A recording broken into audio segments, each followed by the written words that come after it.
7ই August যখন জয়েন্টের date ঘোষণা করেছিল, আমি প্রথম কিন্তু আমাদের চ্যানেলে ভিডিও বানিয়ে দিয়েছিলাম এবং সেটাই ফার্স্ট ভিডিও। আমি একদম সঙ্গে সঙ্গে তোমাদেরকে ইনফর্ম করে দিয়েছিলাম যে 7ই অগস্ট তোমাদের কিন্তু জয়েন্টের রেজাল্ট বেরোচ্ছে। কিন্তু আজকে 7ই আগস্ট, কিন্তু এখনো কোনো কনফার্মেশন খবর নেই যে আজকে আদেও রেজাল্ট বেরোচ্ছে কিনা। তোমরা যদি ওয়েবসাইট চেক করো তাহলে দেখবে ওয়েবসাইট কিন্তু ক্র্যাশ করে গেছে, কারণ সবাই হয়তো ওয়েবসাইটে যাচ্ছে এবং চেক করছে, সেই জন্য হয়তো ওয়েবসাইট ক্র্যাশ করে গেছে।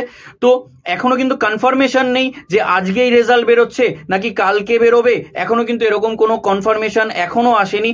তো হতে পারে আজকেও বেরোতে পারে, বা হতে পারে কালকেও বেরোতে পারে, বা হতে পারে যে আরো পরে বেরোতে পারে, সেটা জানানো হবে। এবং কথা দিচ্ছি তোমাদের যে যখনই জানবো বা জানতে পারবো সঙ্গে সঙ্গে আপডেট তোমরা পেয়ে যাবে যে কবে জয়েন্টের রেজাল্ট বের হচ্ছে, সঙ্গে সঙ্গে তোমরা আপডেট পাবে। আমি আবারও বললাম 7ই আগস্টের যে আপডেট সেটা আমি প্রথম দিয়েছিলাম তোমাদেরকে।